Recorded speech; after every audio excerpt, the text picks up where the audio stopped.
J'ai entendu ma mère dire à mon père, on peut déjà commander le cercueil et préparer, voilà. Déborah va mourir. C'était la première fois que j'ai réalisé, voilà, il te reste quelques jours. Je me suis effondrée devant la porte, j'ai pleuré. Mais là, mon père, dans cet instant, et ça, je vais plus jamais, j'ai encore la chair de poule, je vais plus jamais l'oublier.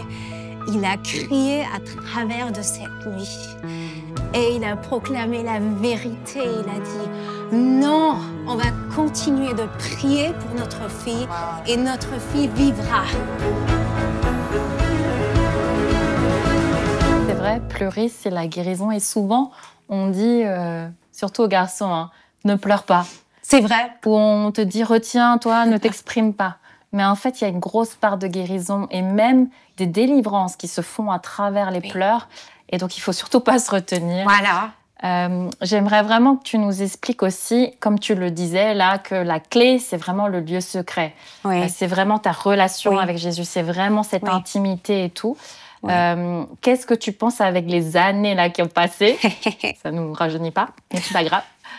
On est fiers d'avoir cette sagesse. Oui, et je voudrais pas être plus jeune. Voilà, moi non plus. Non, mais c'est bien de vraiment partager les clés que Dieu t'a données, tu vois. Et donc, quand tu parles de ce lieu secret et tout, est-ce qu'il y a d'autres choses, tu penses, que Dieu t'a donné et que ça a été vraiment, tu vois, quelque chose qui t'aide à tenir à la longueur? J'ai un super exemple à travers de mes parents. Mes parents ont jamais eu beaucoup de succès, si tu veux, beaucoup d'argent. Mais c'est un couple incroyable. Ils ont de l'amour comme je l'ai jamais vu autre part. Et ils ont cette confiance en Dieu. Alors, ils ont toujours essayé de nous apprendre cette confiance aussi. Je me rappelle, quand on était tout jeune, un jour, on n'avait plus rien à manger parce que mon père était dans le ministère plein temps. On vivait dedans. Et moi, j'ai toujours aimé. On fait confiance en Dieu. Mais un jour, on n'avait plus rien à manger. Et comme la chose la plus normale au monde, mon père disait, on va s'asseoir à table, on va remercier Dieu pour le repas. Et c'était vraiment après son amen que ça sonnait à la porte. La voisine, avec un gros plat. Et elle nous disait, je comprends pas, aujourd'hui j'ai fait la cuisine pour 8 personnes, mais on n'est qu'à 2, nous. Et nous, on est 6. Hein. Et alors, on vivait de miracle en miracle, et toujours à travers de la prière. Mais ce que j'ai réalisé, c'est que c'était toujours mes parents qui priaient, ou alors, comme mes parents essayent toujours de faire prier les enfants, mais c'était pas cette relation personnelle que j'avais moi non plus. Et j'ai dû passer très dur pour apprendre ce que ça veut dire de connaître la force qu'il y a dans la prière, une force qui peut changer la vie. Alors, quand moi j'avais 13 ans, il y a une chose très dramatique qui s'est passée dans ma vie. Dans les Proverbes, c'est écrit que la langue a le pouvoir, aide-moi... de la vie et de la mort. Voilà. Et on le sait. Le matin, quand on se lève et on se dit « Oh, aujourd'hui, je ne me plais pas du tout devant le miroir », ça fait quelque chose avec nous. Mais quand quelqu'un te dit, comme ce qui m'est arrivé à moi, quand j'ai joué au handball, c'était ma vie, c'était ma place, c'était là où j'étais forte. Un jour, un garçon que j'aimais très très bien, il m'a dit « Déborah, tu joues très bien au handball, mais je me demande comment que tu peux courir étant aussi grosse que ça. » Oh là là. Voilà. Et c'est là, à ce moment-là, que moi j'ai réalisé, je ne vais jamais être aimée comme les autres filles. Oui, j'étais plus grosse, plus forte que les autres. Je faisais 7 kilos à 13 ans. Ça ne m'avait jamais dérangée parce que je me sentais aimée par ma famille, à l'église. J'étais toujours un peu... mais là, à ce moment-là, de voir mes copines ont des copains, moi non. Alors, c'est parce que je suis trop grosse. Je ne suis pas assez belle. Je ne suis pas aimée. Ah, tes parents, ils t'aiment. Ouais, ce sont tes parents. Mais pour les autres, tu es moche, tu es dégueulasse. Parce que ces mensonges, ils grandissent aussi dans ta tête. Et là, ce jour-là, j'ai fait le choix. Aujourd'hui, étant adulte, je dis j'ai fait le choix de croire à ce mensonge parce que je connaissais la vérité. Mes parents ont toujours essayé de me parler de la vérité, mais là, j'ai fait place au mensonge. Tu es pas assez belle, tu vas jamais réussir dans la vie, tu vas jamais être mariée. Personne t'aime. Et à partir de ce jour-là, j'ai décidé de faire un régime, ce qui n'était pas faux au début. Mais j'ai commencé à plus manger de féculents. Bon, ça, on connaît bien. Et quand j'ai vu que ça fonctionne, et les remarques comme oh, Déborah, t'as maigri, on aime entendre ça. Moi, ça m'a motivée à en faire encore plus.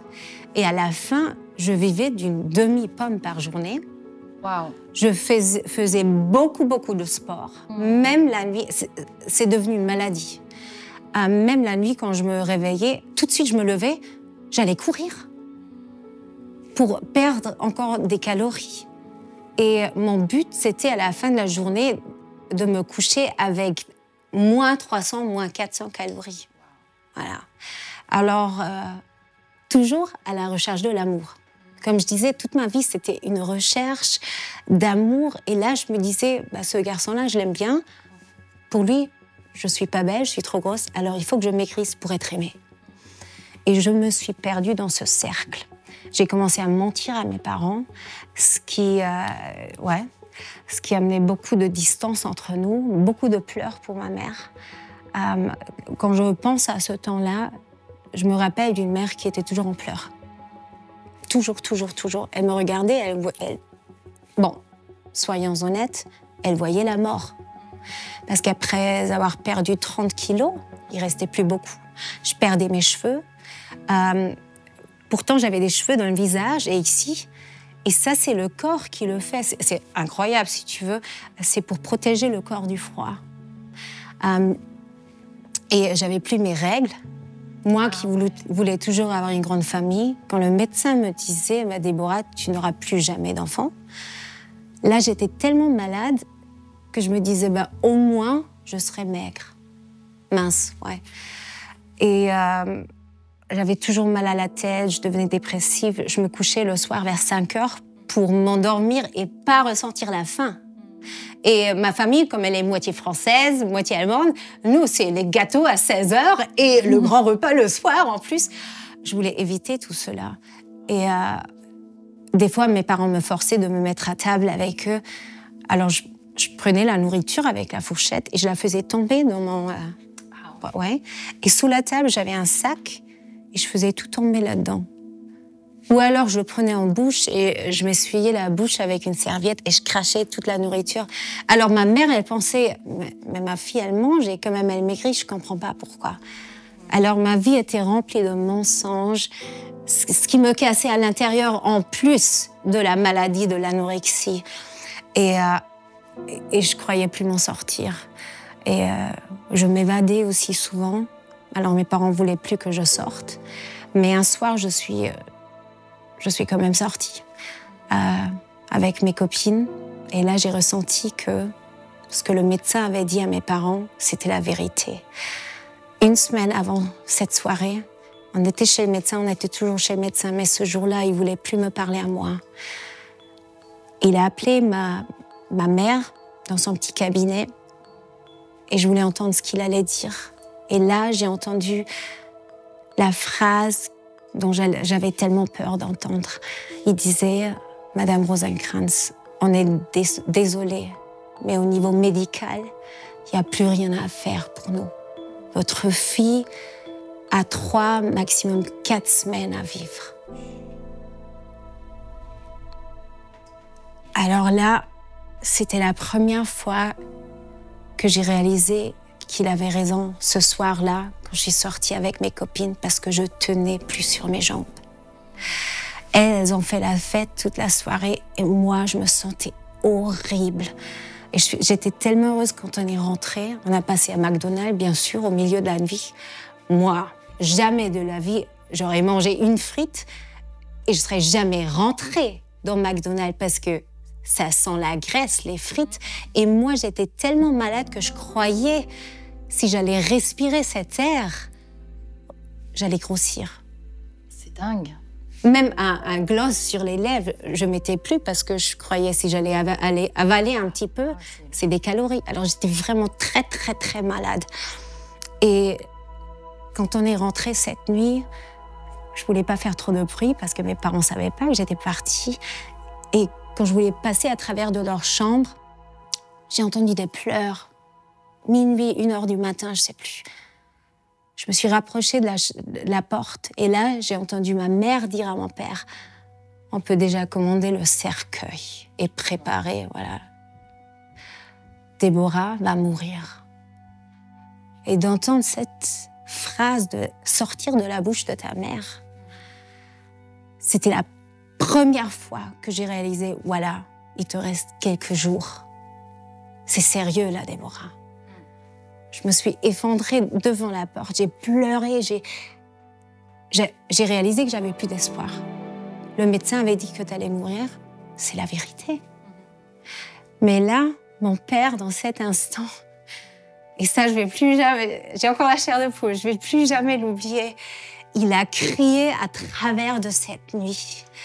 Et il a proclamé la vérité. Il a dit « Non, on va continuer de prier pour notre fille et notre fille vivra. » Et là, ils se sont mis à prier ensemble. Une prière toute simple, une prière entre désespoir et espoir. Soyons honnêtes. Une prière entre les questions « Dieu, est-ce que tu nous entends? Est-ce que tu vas réagir ?» Et cette confiance, on sait que tu es là, on sait que tu vas répondre à nos prières. Et c'est cette simplicité, cette vérité qui m'a touchée à l'autre côté de la porte. Ils ne savaient pas que j'étais là.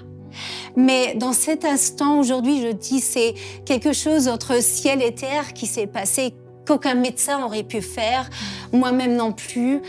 C'est vraiment Dieu lui-même qui a tout pris entre ses mains, voilà, à travers de la prière, pour en revenir à là où il n'y a plus d'espoir, là où les médecins t'ont dit il n'y a plus d'espoir, voilà, c'est ça, ton diagnostic. Non, place toujours la parole de Dieu sous la parole des hommes.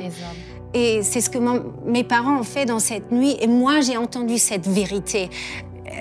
J'avais plus le choix, je pouvais plus partir, j'avais plus les forces. J'étais par terre, je pouvais plus me lever. Et cette parole de la vérité entrait dans mes oreilles.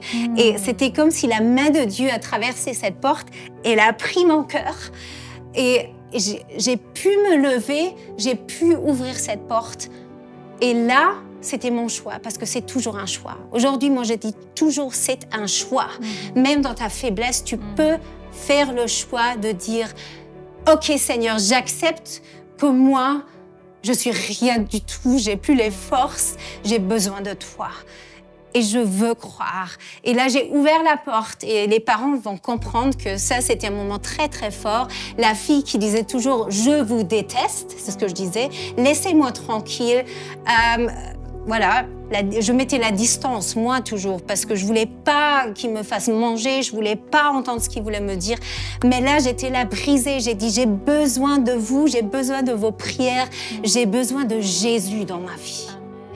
Et c'est là, nous, on ne comprend pas, quand on déclare, Jésus, j'ai besoin de toi, il y a quelque chose qui se passe qui rend place à la grâce et au pouvoir de Dieu. Et là, ma mère, elle a commencé à pleurer encore plus fort. Wow. Et je me suis couchée dans leur lit avec eux. On s'est pris par les mains, on a pleuré ensemble devant Dieu. Wow. On a dit, nous, on ne peut plus rien, on n'a plus de force. Mais toi, Seigneur, mais tout est possible à toi. Et cette prière, elle a été entendue par Dieu. Je ne me suis pas levée le lendemain, j'avais 20 kilos de plus. Non. J'ai dû faire le travail. Mais maintenant, à partir de maintenant, j'étais plus seule. Je me suis confiée à mes parents.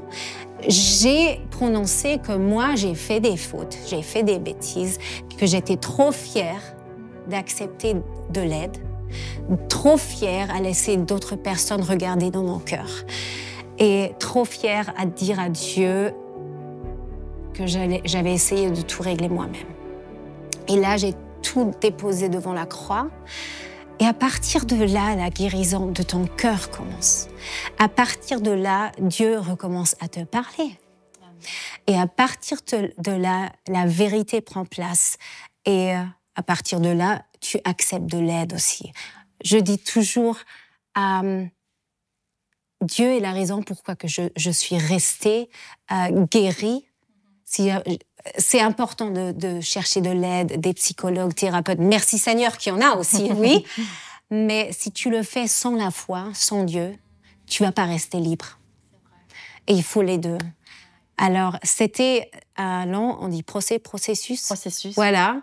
Il y avait un trajet à faire, mais aujourd'hui, je suis heureuse qu'il ne m'a pas guérie du jour au lendemain, parce que j'ai tellement appris à travers de ce parcours difficile que c'est la raison pourquoi que ma foi est aussi forte aujourd'hui. Waouh, c'est fou. Oui. Et c'est vraiment fort ce que tu dis par rapport au fait que, en fait, moi, ce que je crois, c'est vraiment que Jésus libère. Oui.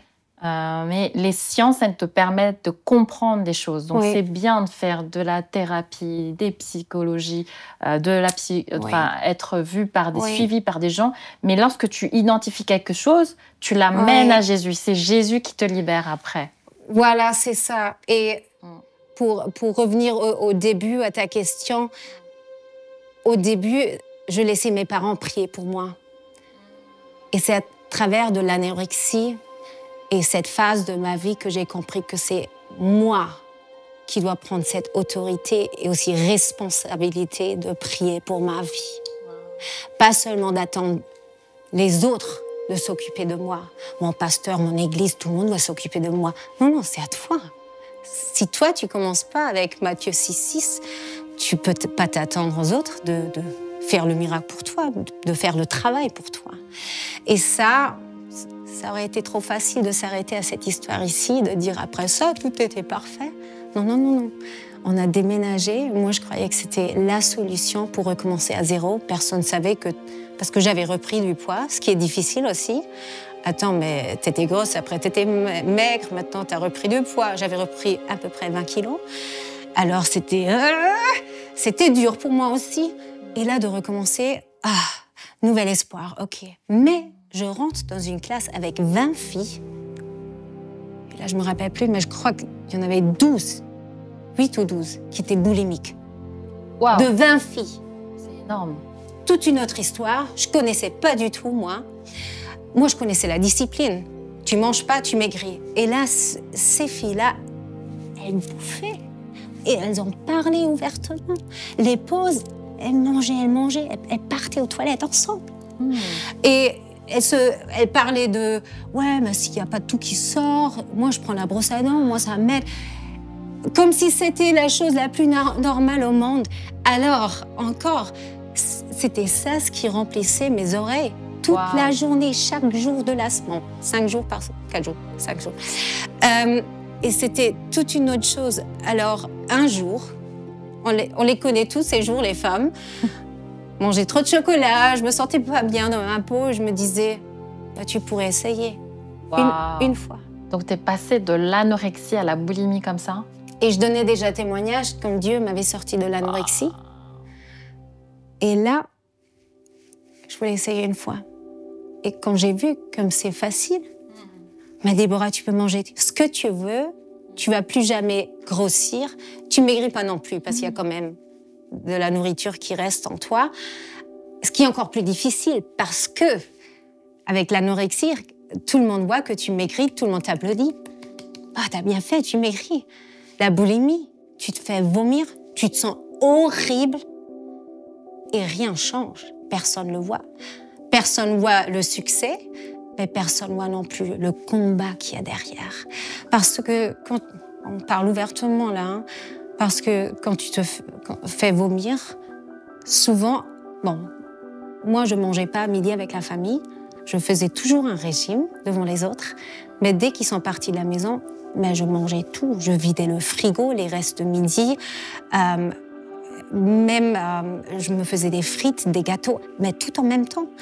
Toujours avec cette peur que ça pourrait s'arrêter un jour, qu'il n'y aura pas assez.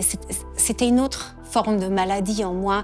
Et tout ce que j'avais loupé pendant les années de l'anorexie, je voulais rattraper tout ça.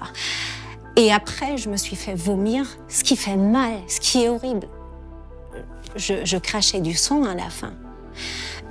T'as mal à la tête tout le temps, ton cœur qui frappe comme je ne sais pas quoi. Aujourd'hui, je sais qu'à chaque fois, il y a le risque d'un arrêt de cœur. Alors, très grave. Après, ton estomac est vide, qu'est-ce qui se passe? Tu as faim, tu recommences. C'est un cercle vicieux, quoi. Alors, je ne le faisais pas 3-4 fois par jour, mais jusqu'à 16, 21 fois. C'est quand même fou que tu passes de l'anorexie à... Et ça va comme ça. En fait, c'est les mêmes mécanismes, enfin, des mécanismes mauvais, mais alors comment Dieu t'a sorti de ça? Et c'est carrément à cet instant-là, ce que je disais avant, que j'avais réalisé que pendant l'anorexie ou quand je m'en suis sortie, je faisais prier les autres pour moi, mes parents. Dès que j'avais un problème, j'allais vers eux. Mais moi-même, j'avais pas ouvert la Bible. J'avais pas prié, j'avais pas travaillé après ma relation avec Jésus. Il y avait toujours encore, j'ai réalisé cette honte en moi. Je suis pas assez bonne, Dieu m'aime pas, moi, j'ai fait trop de fautes dans ma vie. Et là, c'était vraiment un jour après, c'était devant la toilette, voilà.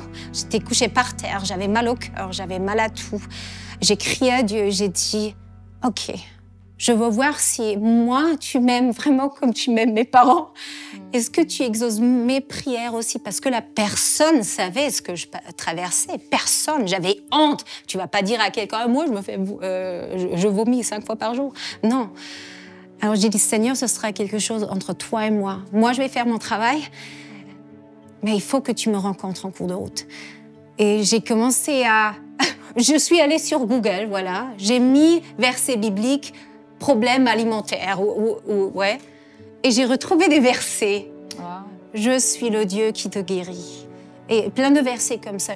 Je les ai écrits et je les ai collés partout dans ma chambre, dans mes livres, dans mes sacs, pour remplir ma tête de la vérité. Et à chaque fois que j'ai vomi, j'ai prié. Ce qui est dans la tête, ça va pas ensemble. Mais j'ai dit, Seigneur, de toute façon, tu me vois dans ma saleté, dans ma faiblesse. Sors-moi d'ici.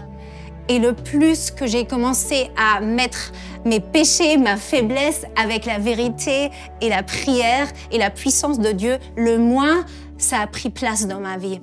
Le moins où j'ai commencé à comprendre que si Dieu m'aime, il n'aime pas que je me fasse mal.